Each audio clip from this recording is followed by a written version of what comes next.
Bonjour, j'espère que vous allez bien en ce jour le plus court de l'année, en cette nuit la plus longue. Et je me réjouis de partager avec vous une méditation justement sur le thème de la nuit. Installons-nous, si nous préférons être assis, sur le bord de la chaise. Fermons nos yeux et plaçons nos mains l'une contre l'autre devant la poitrine.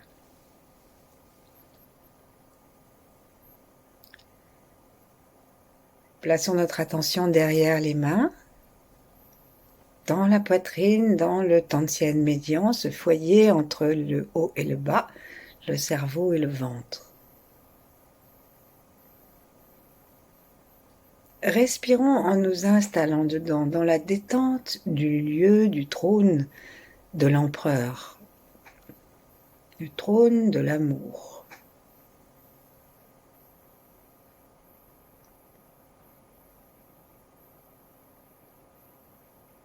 Et puis commençons à partir de là, à nous rencontrer dans la globalité de notre corps, à sentir par des rayons d'amour le haut, le bas, l'arrière, l'avant, les plis de notre corps.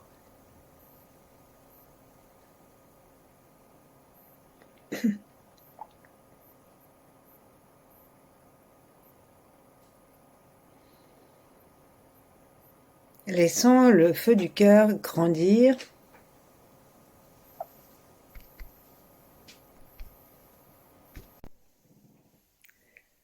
Allons jusqu'aux étoiles.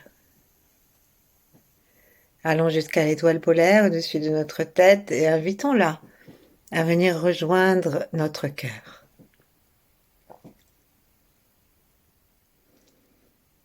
Laissons-nous réconforter par la nuit immense. Allons jusqu'à nos pieds, allons jusque dans la terre et dans ses profondeurs sombres.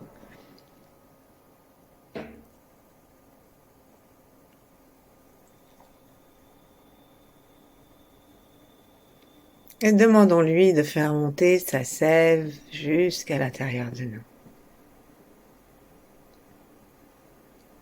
Jusque dans notre ventre, jusque dans notre cœur ouvert.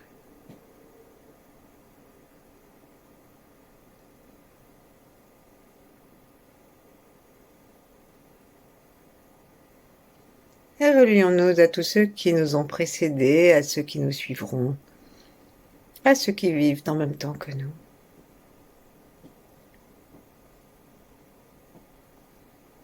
Relions-nous à tous ceux qui vivaient dans les nuits obscures, dans la peur de la nuit obscure, comme nos ancêtres avant la découverte du feu.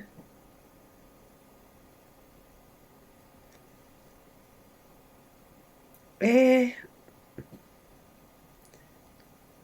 par-delà les générations et les siècles, consolons-les.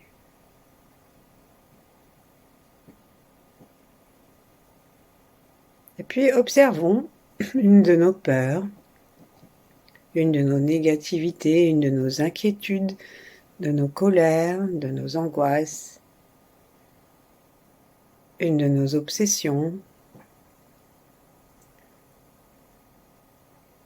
Observons notre confusion. Peut-être aussi notre jalousie. Ou notre tristesse, notre affliction.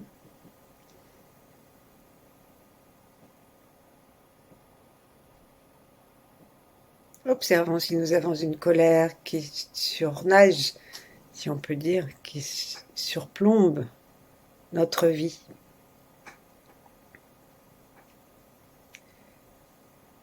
Une colère ou une négativité de celle que j'ai nommée, ou une autre.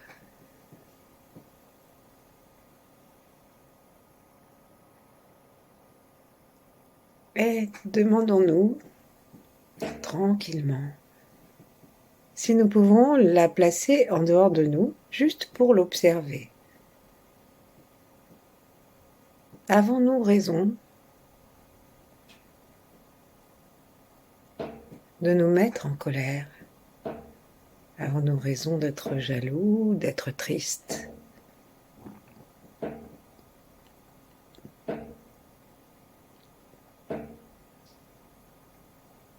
La réponse n'est pas forcément non. Mais la question d'après peut nous aider, dans notre nuit obscure, à trouver peut-être un chemin d'apaisement.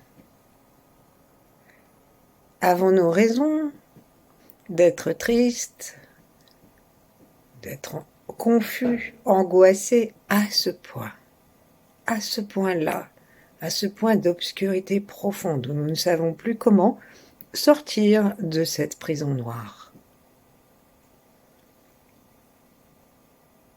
Heureusement, nous ne sommes pas toujours au fond du trou, comme on dit, et quelquefois nos obscurités ne sont que de la pénombre.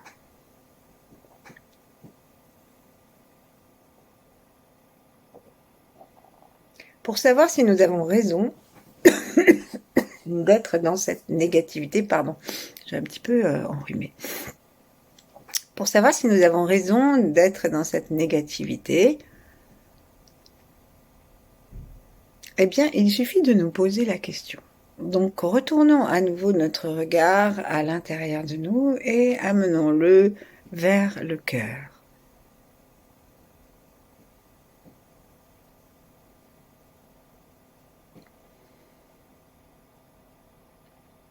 Observons-nous. Est-ce que lorsque nous pensons à la situation, principalement la situation émotionnelle, les taoïstes disent que la situation objective n'est qu'une proposition de l'univers pour que nous nous connaissions mieux et que nous découvrions ce qui en nous a besoin d'être éclairé, justement. Nous permettent de faire des réajustements pour que la lumière qui arrive dès demain avec le changement, la bascule du jour et de la nuit, puisse avoir vraiment des répercussions à l'intérieur de nous. Et donc, lorsque nous voyons notre noirceur, non pas jugement moral, mais nos ténèbres, on pourrait dire, et que nous nous posons les questions de savoir si nous avons raison d'être à ce point dérangés. Si notre cœur se serre, c'est que nous avons tort. Et s'il se dilate, parce qu'il est très content que nous agissions de cette façon, c'est que nous sommes dans le juste.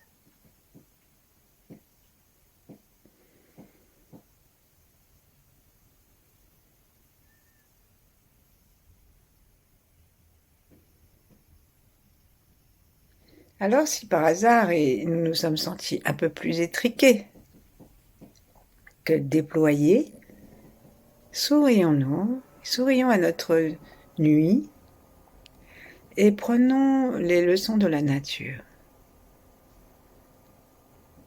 La lune accepte d'être dans le noir. Quand notre terre passe devant son soleil.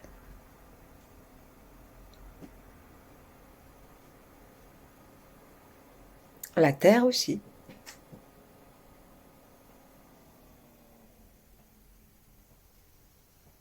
Ne regimbe pas lorsque c'est la nuit.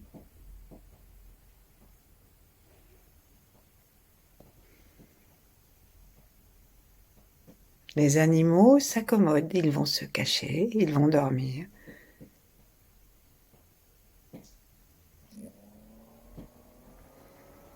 Et la nuit permet le repos.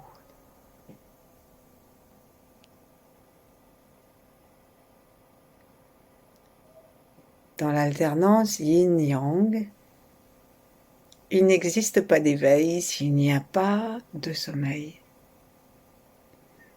Sans le noir du yin, le blanc du yang n'apparaît pas.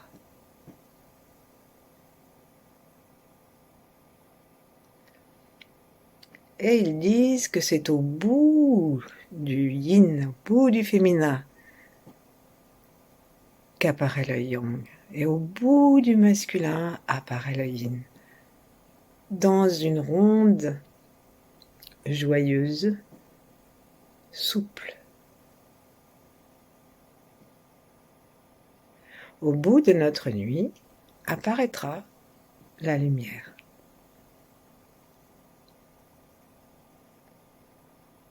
Et nous savons qu'au bout de notre lumière, peut-être qu'une nouvelle nuit, des nouveaux soucis nous arriveront. Observons notre souffle, inspirons la lumière, laissons partir la nuit à l'expiration.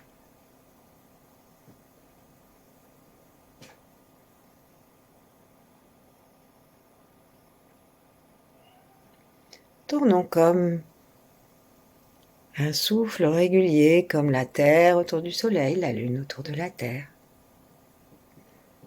et le Soleil dans son orbite. Et commençons donc à regarder notre souci, notre peine, notre ténèbre, comme quelque chose d'ordinaire à la vie sur Terre et à la vie cosmique.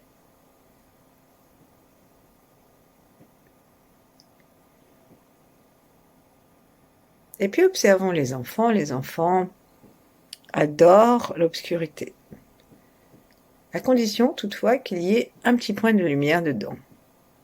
Donc ils éteignent toutes les lumières pour voir les phares de la petite voiture, pour voir que l'objet, le jouet est fluorescent, pour faire tourner la petite languette qui éclaire au bout.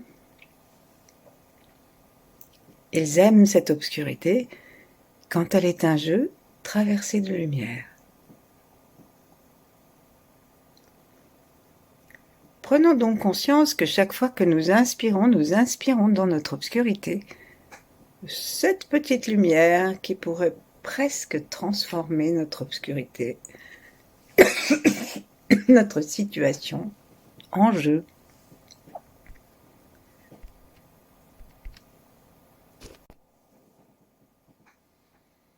Demandons-nous si entrer cette situation dans une vision plus large, cosmique, de la nuit des astres, de la nuit des saisons,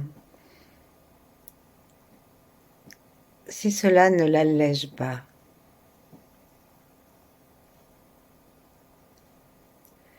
Et puis commençons à sentir notre respiration comme un bercement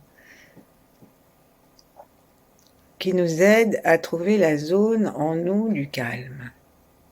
Notre cœur est de plus en plus ouvert et sa nature étant le feu, il éclaire toutes nos peines, toutes nos peurs et toutes les négativités dont nous avons parlé. Et en les éclairant, il nous permet de leur redonner une place juste, comme si nous étions un peu plus loin que collés à ce chagrin, à cette peine, à cette nuit. Comme si nous voyions que le lendemain, il y aura soleil.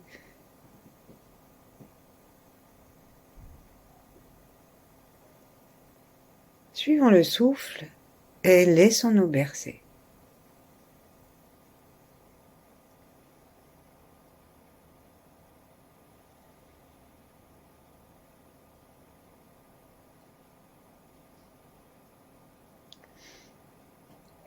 On peut imaginer que nous soufflons comme pour aérer, que nous soufflons sur notre écrasement pour l'alléger, pour le dissiper. Et donc on va inspirer avec le nez la lumière, cette petite lumière qui suffit aux enfants pour s'amuser dans le noir. Et on peut la puiser par le troisième œil, par le sommet de la tête, et aussi par tout le chi que nous avons dans l'air. Nous respirons suffisamment longuement pour que ça puisse arriver jusqu'à nourrir notre cœur, nourrir et éclairer notre corps par notre accord, même si on ne sent pas que la lumière pénètre partout. Et à l'expiration, en soufflant, en entourant une sorte de paille imaginaire, mais sans durcir les lèvres, nous laissons partir toute cette nuit qui est la nôtre.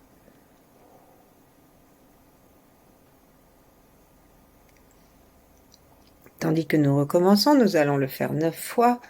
Demandons-nous si nous sommes vraiment d'accord pour lâcher notre amertume, notre etc., etc. Est-ce que nous en sommes vraiment d'accord ou est-ce que nous trouvons que c'est quand même précieux parce que c'est devenu une partie de nous?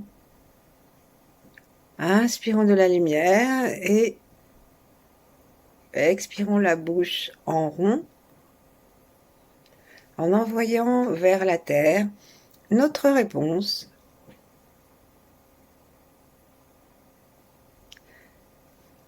Ne nous jugeons pas. La chose la plus importante, c'est simplement de voir ce qui est comme c'est. Inspirons encore. Nous inspirons l'immensité de l'univers. Nous inspirons la complicité de la nuit et pas seulement l'effroi qu'elle cause. Notre souffle descend jusqu'au ventre et nous sentons le chi qui peut descendre jusqu'aux pieds. Et à l'expiration, on envoie la terre par la bouche arrondie. Notre intention de nous libérer de ce qui nous écrase dans la nuit. La nuit ne va pas céder la place au jour d'un seul coup, mais son poids écrasant pourra être très allégé par cette petite lumière que nous inspirons et qui fait rire les enfants dans le noir. Inspirons. Expirons. Laissons le clavicule descendre, laissons les côtes se fermer, laissons le ventre se rentrer un peu. Laissons le périnée venir ferme et sentons nos pieds sur le sol. 5e fois, inspirons. Ouvrons la fenêtre du front léger, du crâne léger, des narines ouvertes. Lâchons le souffle. Pas un souffle volontaire qui ne partirait que du fond de la gorge, non, mais un souffle que nous laissons s'exhaler depuis les profondeurs de notre corps, de notre cœur et de nos poumons.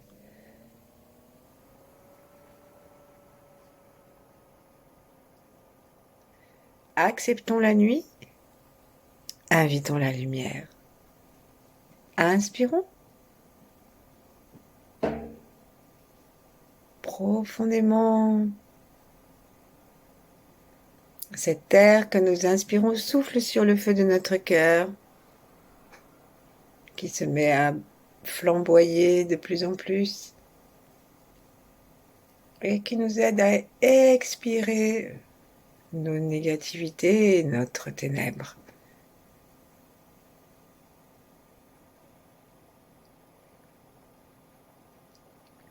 La situation ne change pas, du moins pas immédiatement, mais notre situation interne s'allège et n'a plus rien à voir. 7e fois, inspirons. Nous sentons la complicité, l'amour des étoiles, l'amour de la planète Sirius, pourquoi pas l'amour de l'étoile du berger, puisque ça va être bientôt Noël. Et expirons.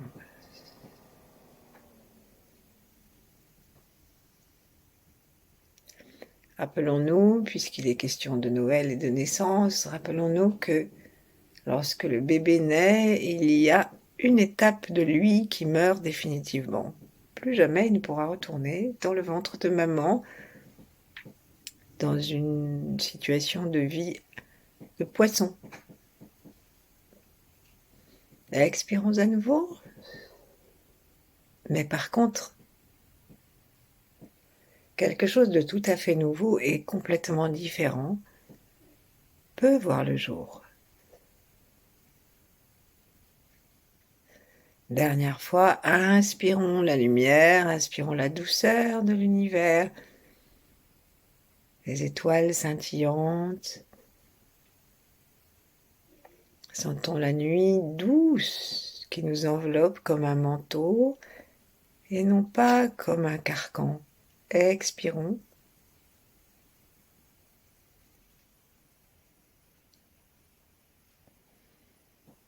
Et puis, ouvrons nos bras gentiment, nos mains gentiment. Plaçons-les en direction du ciel. Accueillons la nuit du ciel. Accueillons les étoiles, même si elles sont cachées par d'épais nuages. Et puis tournons nos paumes vers le sol. Accueillons l'obscurité des grottes, de la terre, jusqu'à ce qu'on arrive à sa lumière, dans son centre ardent. Et sentons que l'univers et la terre sont remplis d'un amour inconditionnel et universel. Ensuite, on va ramener nos mains de façon à les croiser, mais gentiment en nous étreignant nous-mêmes dans cette situation où nous sommes maintenant. Et nous avons donc les poignets superposés au niveau un petit peu au-dessus du cœur. Et là, on peut se bercer, soit en bougeant latéralement, si nous sommes assis, soit par de toutes petites rotations des épaules et de toutes les vertèbres qui veulent bien tourner.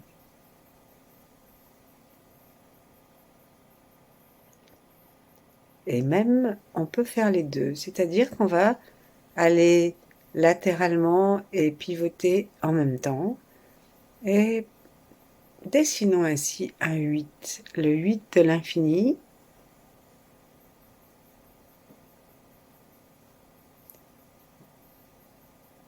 Le 8 d'un bercement qui harmonise les contraires.